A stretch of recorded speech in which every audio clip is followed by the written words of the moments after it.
Terima kasih Bapa di surga, bahwa Engkau Allah yang berkuasa atas kehidupan kami. Kami berterima kasih karena sekalipun Engkau tahu siapa kami yang sebenarnya, Engkau tetap mengasihi kami. Engkau memanggil kami.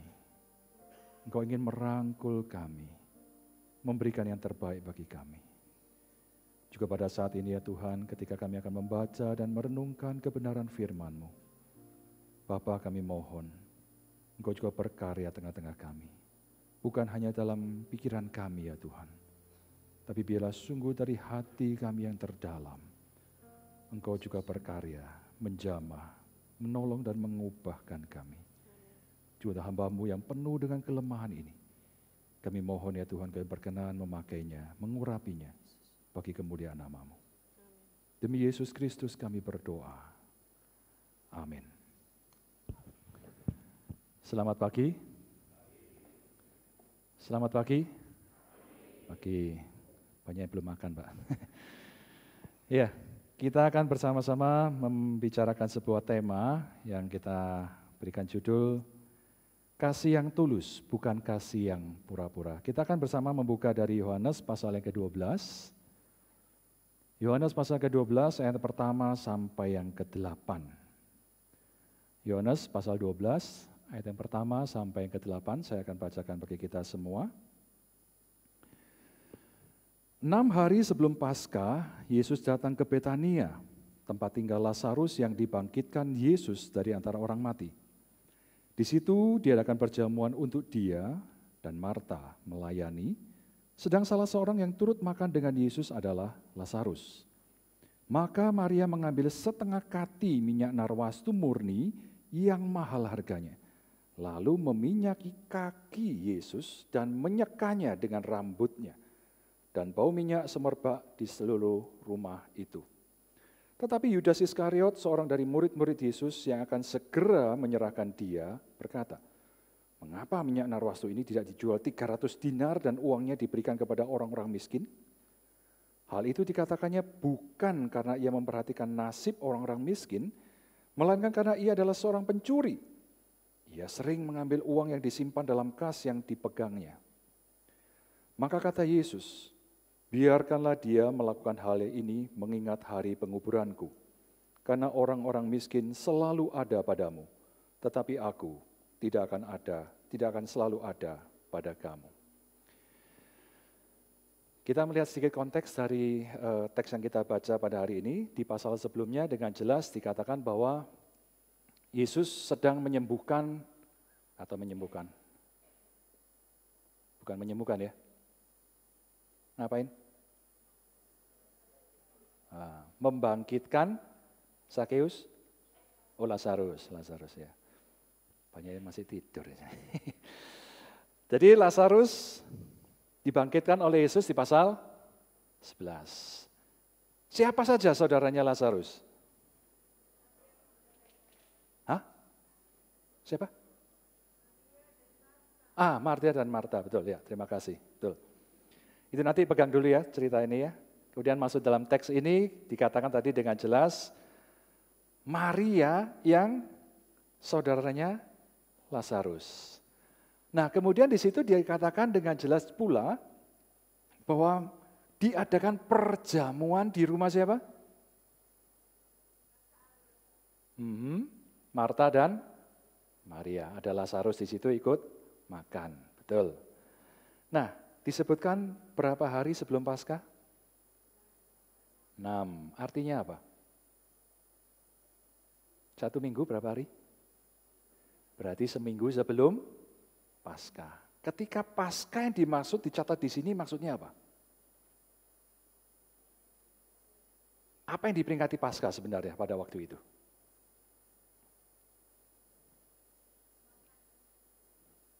Makan tok. Memperingati apa?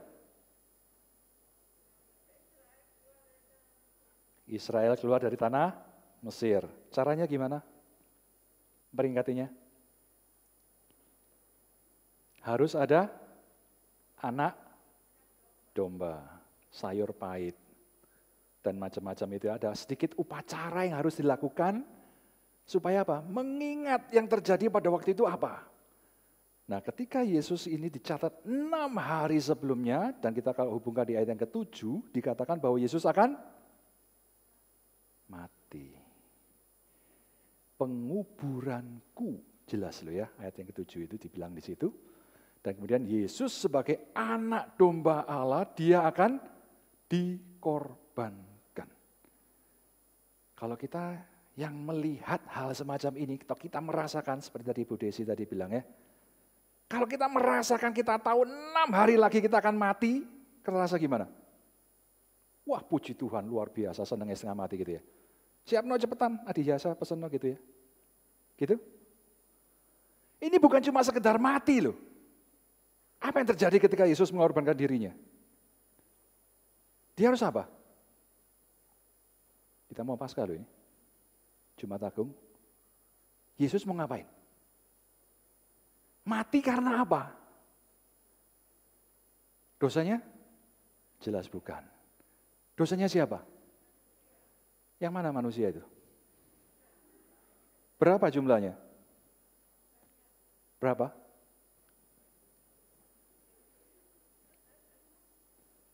Bukan cuma yang ada generasi itu. Seluruh umat manusia. Coba bayangkan kalau kita hitung. Zaman sekarang udah berapa miliar itu ya. Kalau duit enak yo. Ini jumlah orang berdosa. Bagaimana murka Allah itu akan ditimpakan pada Yesus dalam satu orang, satu titik, di mana dia harus menghadapi begitu luar biasa murka Allah itu. 6 hari lagi dia akan menghadapi itu. Bisa dirasakan ya, gentarannya hati itu seperti apa. Sekarang dia diundang makan memang, duduk santai, seolah-olah santai di situ. Bayangkan duduknya bukan duduk seperti Anda ya. Kalau zaman dulu itu kayak ngelempo lah orang Jawa bilang ya. Lean gitu, kakinya di situ, dia agak sedikit miring begitu ya. Dalam kasus seperti ini kemudian, dia sedang memasuki fase terakhir dalam hidupnya. Dalam pelayanannya di dunia ini. Dia sedang dalam perjalanan menuju ke Yerusalem. Sudah dekat. Dan kemudian di pasal selanjutnya dicatat bahwa Yesus mencuci kaki para murid. Pegang ini dulu ya. Saya ingin Anda melihat ini dulu. Nah, ganteng ya?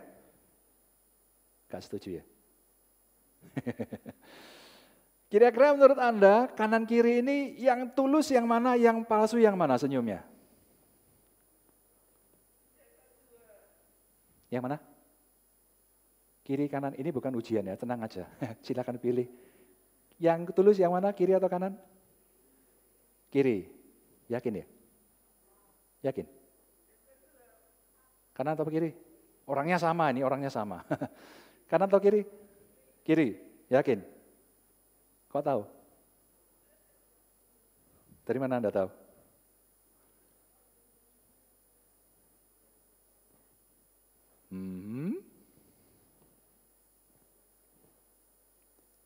Dari?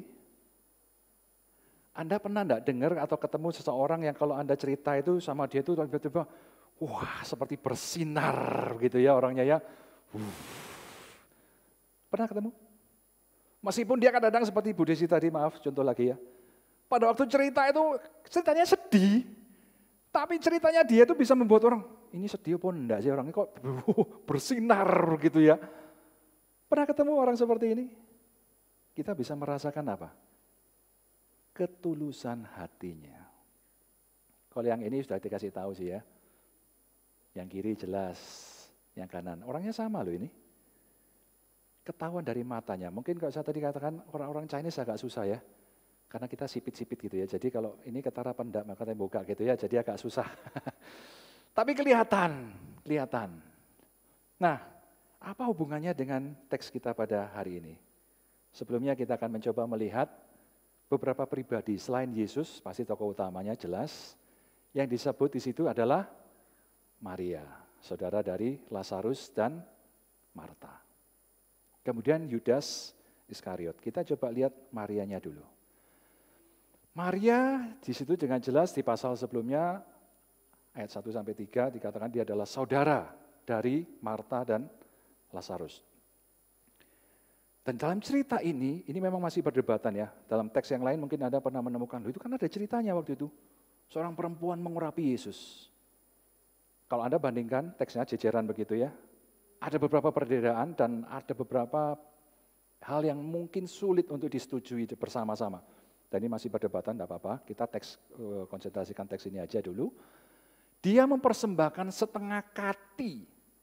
Saya coba-coba cari ini ya, referensi.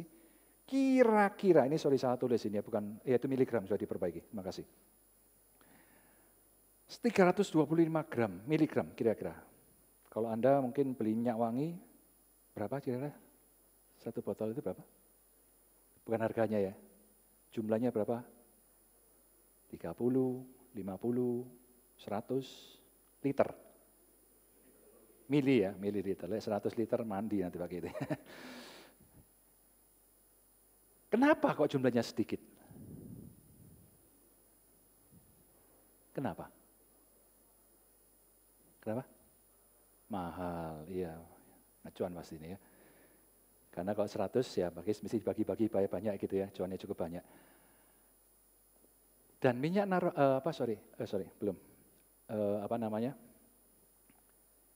narwastu ini diduga adalah diambil dari tumbuhan yang ada di Himalaya. Kalau kita bandingkan orang Israel di daerah Timur Tengah dengan Himalaya, itu suatu perjalanan yang jauh. Tumbuh-tumbuhan ini juga mahal, jarang didapatkan. Dan itu ketika diekstrak, dijadikan sebuah tempat yang juga mahal, tempatnya tok mahal loh ya, belum minyaknya loh ya, tempatnya tok mahal. Itu sudah begitu luar biasa. Nah, oleh Yudas itu saya tidak tahu ya dari mana dia bisa tahu dinilai 300 dinar. Itu Yudas yang ngomong. Berdasarkan yang diomongkan kita tarik nilai ini, 300 dinar. Kita tahu 1 dinar adalah upah harian. Ada catatannya loh. Tidak makan. 1 hari dia tabung 300 dinar, berarti 300 hari sekali lagi tanpa makan. Hidup dari mana dia nanti ya? Katakanlah kalau dia makan pun dia ambil semua, dia harus nabung 10% lah. Berarti sekitar 10 tahun dia harus nabung untuk mendapatkan minyak ini. Berarti itu bukan hal yang simple. Dan kita percaya banyak pengamat yang mengatakan bahwa Maria sebenarnya sedang menyimpan minyak ini untuk tujuan tertentu. Ini satu hal yang sangat-sangat mungkin pada waktu itu karena minyak ini sangat mahal, sangat berarti, sehingga biasanya memang dipakai untuk satu momen yang sangat spesial bagi seseorang. Mungkin entah dikatakan oleh Yesus penguburan, atau mungkin dia sedang menghormati seseorang, yang ya dalam kasus ini dia sudah ketemu. Tapi apakah dia menduga pada saat itu dia akan memberikan kepada Yesus? Itu masih belum diketahui. Tapi dia melihat momen itu. Saya ingin mengatakan bahwa harta terbesar Maria. Dia berjuang sekian lama dan tidak pernah dicatat dalam firman Tuhan Maria ini adalah seorang yang kaya raya. Tidak pernah. Tapi dia adalah seorang yang pas-pasan. Yang mungkin menengah ke bawah. Harus kerja keras. Keluarga sederhana. Dalam arti mungkin benar nanti dikatakan bahwa 1 dinar itu 1 hari. Dia harus benar-benar berjuang. Tidak mudah. Ini adalah sesuatu yang dia miliki yang paling baik. Bukan hanya itu, kalau kita lihat, apa yang dia lakukan? Dia mengurapi bagian tubuh Yesus yang mana? Kenapa kaki? Teks yang lain kalau mengurapi biasanya di mana? Kepala. Kenapa di kaki? Ini berkaitan dengan tadi yang saya katakan konteks kita di pasal 13. Masih ingat ketika Yesus membasuh kaki Petrus, Petrus ngomong apa sama Yesus? Enggak sekalian tangan sama kepalaku bisa nah. Kok cuma kakiku tok? Ya, ingat ya. Terus Yesus ngomong apa? Kalian sudah bersih, cukup kaki saja. Ada indikasi bahwa kaki mewakili keseluruhan. Itu satu. Sisi yang lain yang perlu kita perhatikan adalah Maria di sini mengalami dia sangat tahu dirinya dia tidak layak. Dia seorang perempuan, tidak pantas pada waktu itu, tiba-tiba ujuk-ujuk dia bukan imam loh. Kalau imam lain lagi ya, bawa minyak urapan, tak urapi, makanya Kristus, artinya kan yang diurapi, dia untuk menjabat sebuah jabatan tertentu. Di sini Maria mana berani ngomong kayak begitu. Siapa saya? Memang dia tuan rumah, betul. Tapi dia seorang perempuan Yahudi yang sangat tahu dia tidak mungkin melanggar peraturan-peraturan itu. Dan kemudian dia, seperti saya katakan, Yesus lagi layan begitu ya. Kakinya di situ, Maria datang mendekat, dan apa yang dilakukan lagi? Dia membuka rambutnya. Dibiarkan terurai. Ini juga sebuah arti yang harus kita perhatikan. Zaman sekarang saya lihat banyak ibu-ibu di sini rambutnya terurai, santai saja ya. Kalau zaman itu, waduh. Tidak usah jauh-jauh lah, kita di Asia juga ada ya, kalau misalnya Anda melihat drakor atau film-film Chinese gitu ya. Untuk yang gadis yang masih single, yang sudah married, atau yang sudah janda, model kepangan rambutnya kan berbeda ya. Betul? Ada arti tertentu ketika seseorang melihat, oh ini statusnya ini, statusnya ini, statusnya ini. Dan pada zaman itu tidak mudahnya orang bisa brul, seorang habis keramas, cek-cek gitu ya, rambutnya dibiarkan terurai. Itu punya arti yang sangat negatif. Tapi Maria melakukan itu dan bukan cuma pamer, dia tidak pamer memang. Tapi dia melakukan untuk apa? Dia menyeka kaki Yesus. Bayangkan. Seorang wanita, seorang tuan rumah melakukan pekerjaan seorang pelayan dengan yang ada di kepalanya yang merupakan adalah mahkota dirinya yang paling berharga. Jadi kalau kita lihat sebenarnya Maria bukan cuma memberikan harta loh. Tapi dia memberikan segenap harga dirinya kepada Yesus. Serendah-rendahnya. Dia ngelempo istilahnya sujud di depan kaki Yesus. Permisi tanya, ada di antara kita yang berdoa sujud sampai nempel kepala ke tanah? Ada? Saya sanksi sekali. Betul ya Bu ya? Tadi katakan tersungkur, sembah sujud begitu?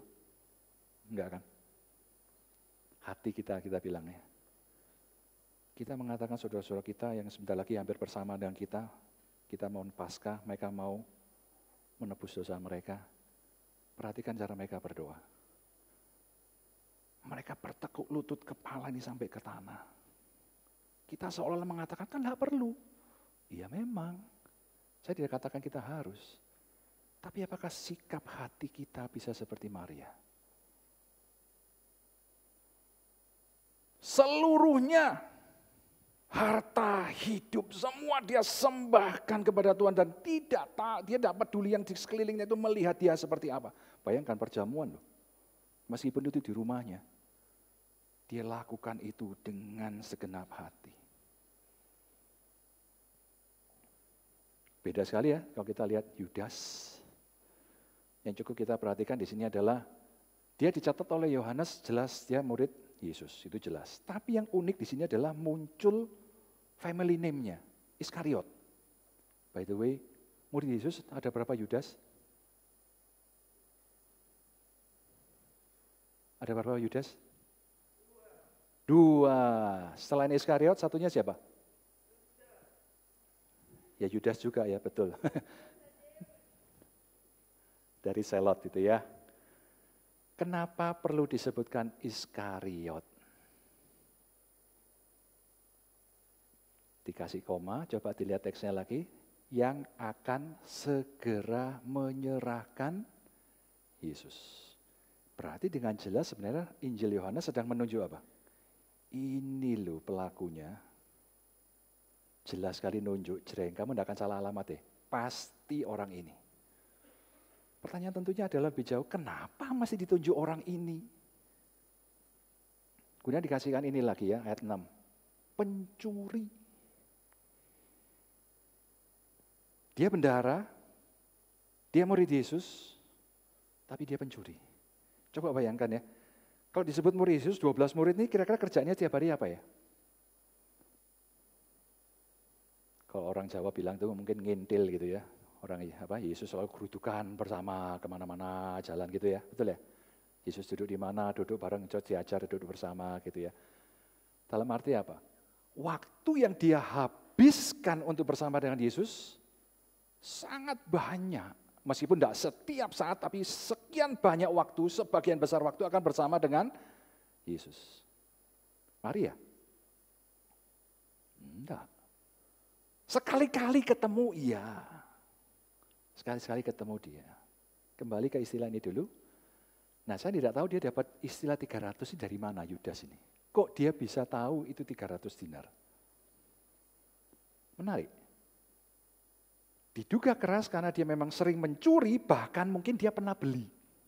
Mungkin, dugaan saya.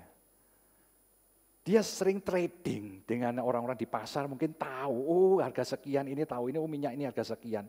Duitnya dari mana? Ya itu tadi, kasnya diambil terus. Yang untuk sebenarnya untuk sekelompok itu, diambil terus sama dia, sehingga dia kurang lebih jadi tahu ini harganya sekian. Pertanyaannya tentunya adalah, saya ingin bandingkan dua ini.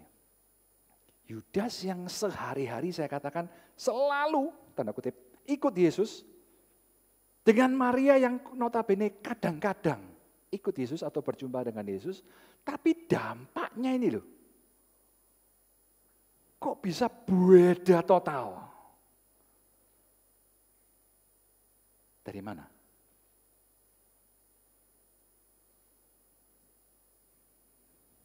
Kalau kita artikan secara gampang sih, bukan jaminan bahwa setiap orang yang mengaku diri dekat dengan Yesus, setiap hari bergaul dengan Yesus, katanya hidupnya bisa beres. Mohon maaf, saya pernah ketemu dengan minimal 2 orang, kok ketemu itu selalu dia bilang, puji Tuhan, puji Tuhan, puji Tuhan. Tapi saya tahu, ini orang bajingan, mohon maaf. Saya tahu, ini orang maksudnya ngomong puji Tuhan, puji Tuhan, puji Tuhan. Ini lapo ya. Hanya sekedar untuk menutupi dirinya. Jangan sentuh saya. Jangan sentuh saya. Puji Tuhan, puji Tuhan, puji Tuhan. Diajak ngomong enggak iso loh. Tapi saya tahu hidupnya bajingannya apa saya tahu. Saya bingung, ini orang maksudnya apa ya? Puji Tuhan, puji Tuhan, puji Tuhan. Ini saya gambarkan ya mungkin kayak begitu gitu ya. Tapi mungkin coba kita lihat satu video singkat ini ya. Silakan.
It's in our music, it's in our Sunday schools, it's in the announcements, the greetings, it's even in our sermons.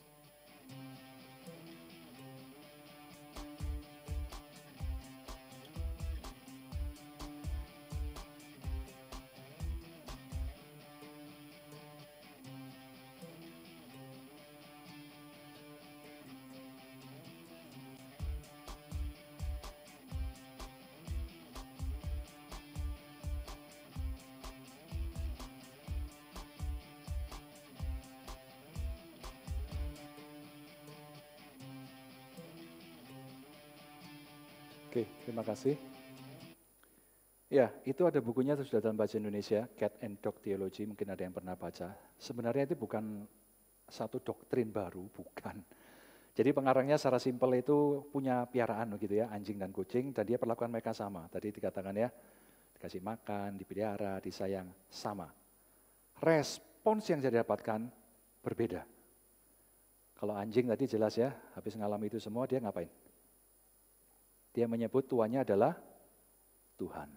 Kalau kucing sebaliknya, dia disayang, dikasih makan, di macam-macam, akhirnya dia ngomong apa? Dia Tuhan. Jadi tuannya harus melayani kucingnya ini.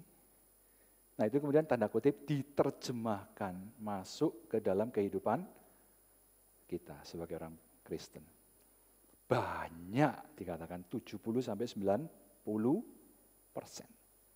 Seperti kucing, tanda kutip. Maksudnya apa?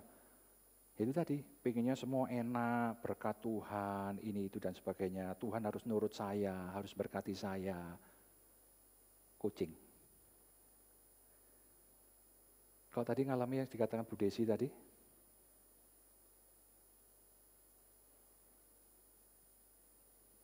doa tidak dijawab, tanda kutip, belum dijawab. Kita mikir apa ya? Dan pada akhirnya Bu Desi masih memang belum selesai, tapi dia mengalami sesuatu yang lebih dari itu katanya. Wow. Dia menjawab jauh dari apa yang kita bisa bayangkan. Coba Anda refleksikan diri dari beberapa pertanyaan ini. Kira-kira kalau Anda dan saya tentunya melihat ke dalam diri kita masing-masing, kita akan mirip yang mana ya? Maria atau Yudas? Katakanlah seperti anjing atau kucing tadi lah gampangnya. Mirip yang mana? Dan mengapa begitu? Kok bisa? Apa yang saya kejar sebenarnya ini? Kenapa saya ikut Tuhan? Kenapa saya ke gereja?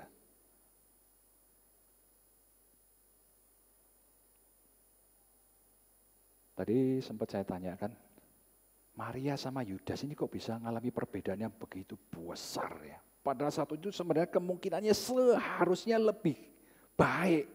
Dekat terus dengan Yesus, ikut terus, melihat bagaimana Yesus hidup, bagaimana dia mengadakan mujizat, mendengar pengajaran secara langsung berapa lama itu. Wow. Tapi jadinya apa? Menjual Yesus dengan 30 keping perak loh. Minyak wangi tadi berapa? 300. Kalau saya katakan perak dengan dinar sama ya, kurang lebih ya. 300 dengan 30 ini loh, banding enggak sih?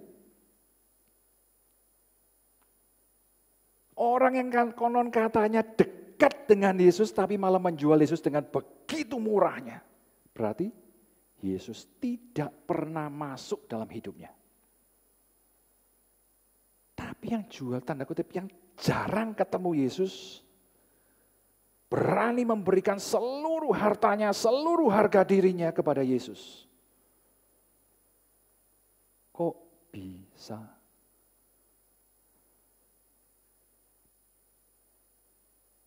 Dari teks pasal sebelumnya, paling tidak dari situ kita bisa melihat satu peristiwa. Di mana ketika Maria mengalami sebuah jamahan Tuhan, saya katakan. Yohanes 11 pernah baca ya? Bagaimana Yesus membangkitkan Lazarus. Ketika Yesus datang di situ, sudah 4 hari dia mati, sudah di dalam kuburan. Maria nangis tak karuan. Betul ya, saya gambarkan ceritanya. Ketika Yesus datang, dia bilang apa? Tuhan, seandainya kamu di sini, pasti saudaraku gak mati. Marta ngomong juga yang sama. Yesus bilang, akulah kebangkitan dan hidup. Oh iya Tuhan, aku percaya. Nanti, pasti dia akan kamu bangkitkan.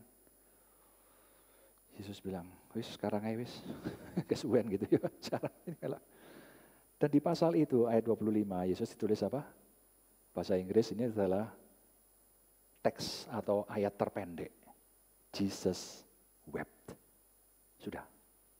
2 kata dari jumlah huruf, paling pendek dalam bahasa Inggris.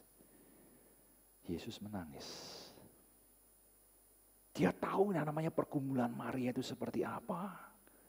Saudara sehari-hari di rumah dekat dengan dia, meninggal dunia karena sakit dan mereka tidak bisa berbuat apa-apa.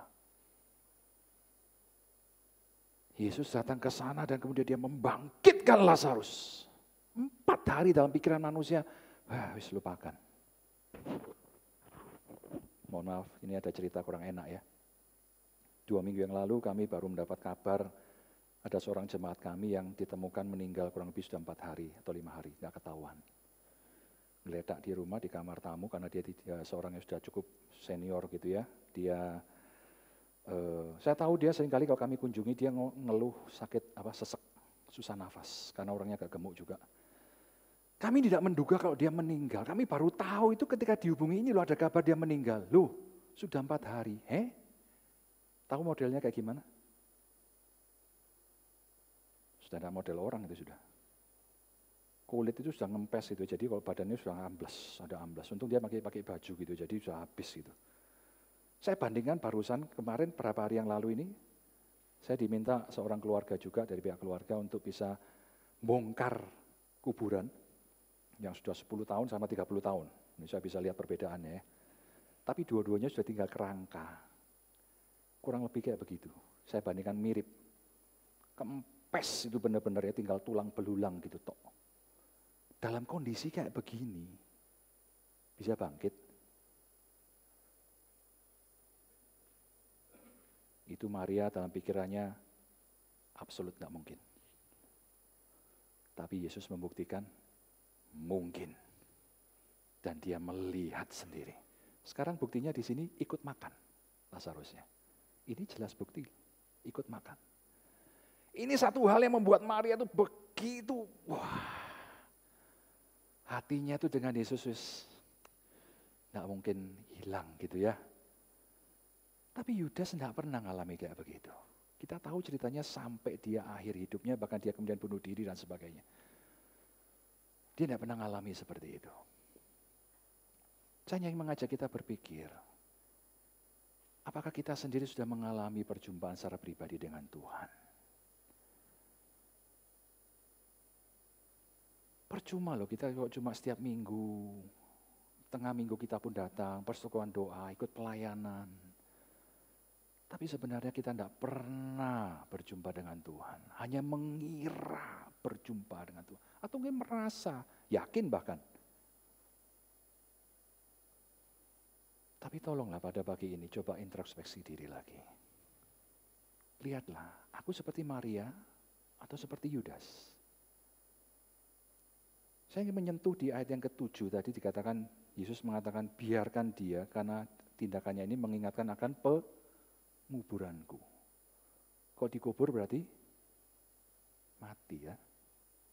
Kita tahu dia sebagai anak domba Allah, saya sebutkan tadi di awal, dia memang harus dikorbankan. Yesus tahu dia akan mati. Ya. Apa yang dia lakukan di situ? Dia mati buat siapa sih? Buat siapa? Yang mana? Manusia yang mana? Tidak merasa manusia ya? Anda dan saya loh. Kita sebentar lagi memperingati Paskah, kita dalam masa-masa prapaskah sekarang ini kita sedang menuju mengingat satu peristiwa yang sangat penting itu. Tadi saya katakan, saudara-saudara kita sebentar lagi, mungkin sekarang tanggal berapa sih? 12. 10 hari lagi kira-kira ya. Mereka akan mulai satu masa yang penting sekali bagi mereka. Mereka berjuang dengan caranya mereka seperti itu. Kita tahu kita ditebus oleh Kristus bukan dengan cara mereka sendiri. Tapi dengan cara Allah. Kalau kita tadi melihat bahwa Maria mempersembahkan hidup, harta, seluruhnya. Apa yang Tuhan berikan pada kita? Bukankah itu jauh lebih dahsyat daripada apa yang Maria berikan? Jadi kalau kita coba hitung-hitungan jumlah manusia di dunia, berapa miliar total ya dari Adam sampai sekarang, bahkan mungkin sampai nanti akhir zaman ketika Yesus datang kembali. 10 miliar mungkin. Sekian banyak manusia berdosa dan harus dia menanggung hukumannya. kita termasuk di dalamnya. Dan ketika kita mendengar, saya rasa kita bukan hanya sekedar dalam tahu, tapi biarkan Tuhan menjamah hatimu. Karena apa? Kalau kita lihat dalam teks kita ini, sebenarnya kita juga berkaitan dengan harta ya. Kalau kita ingat dalam Matius pasal 6 ayat 21 dikatakan oleh Yesus, di mana hartamu berada, di situ apa? Hatimu berada. Dan ini selalu berkaitan dengan yang namanya kekhawatiran.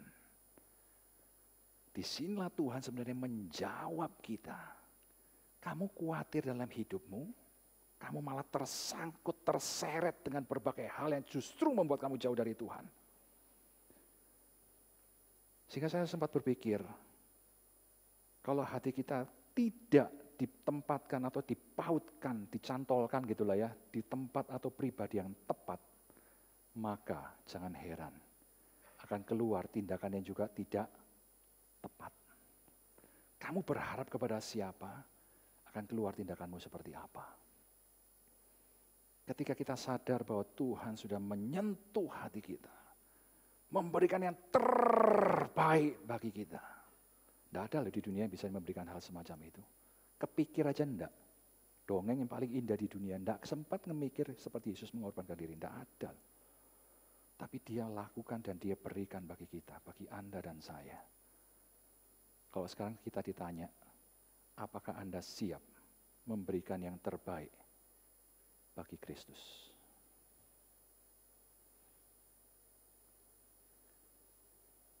Saya mengajak kita pada saat ini kita mengambil waktu teduh di hadapan Tuhan. Berdoalah secara pribadi di hadapan Dia.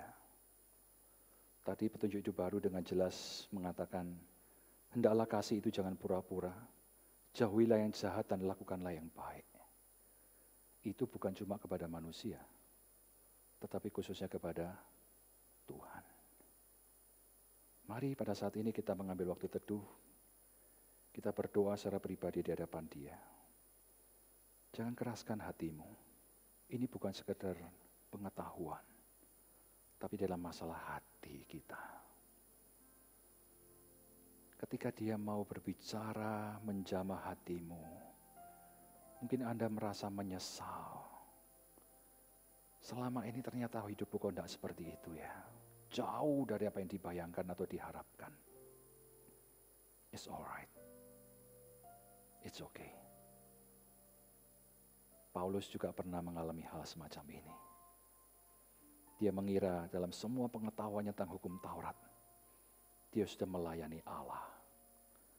Tetapi dia tidak sadar justru dia sedang membunuh Kristus. Dan ketika dia berjumpa dengan Kristus, dia hanya bisa bertekuk lutut dengan lemas. Dia hanya bisa melihat, oh, ternyata dia menyesal. Yesus memeluk dia. It's okay. It's alright.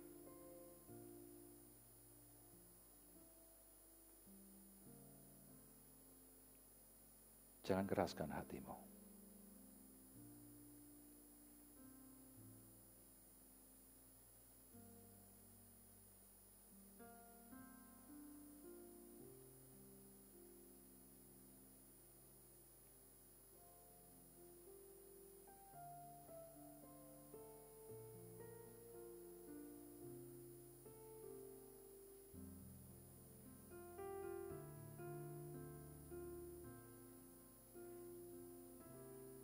Terima kasih ya Tuhan untuk firman-Mu. Kami sadar ya Tuhan, tidak mungkin kami bisa mengasihi Engkau tanpa jamahan-Mu. Engkau yang sudah mengasihi kami. Terima kasih. Sertai dan tuntun kami anak-anak-Mu ya Tuhan. Engkau yang melihat, Engkau yang tahu pergumulan, tantangan yang dihadapi. Tidak mudah ya Tuhan. Kami sadar kami sangat perlu Engkau. Dan Dan pada saat ini Tuhan, ketika Kau mengetuk hati kami, tolong kami, untuk kami tidak mengeraskan hati kami. Tapi kami boleh menyadari satu momen yang indah, yang belum tentu akan kami alami sekali lagi ya Tuhan. Bahwa Engkau mau merangkul kami, Engkau mau memeluk kami, Engkau membisikkan kata-kata kasih-Mu dalam telinga kami. It's alright.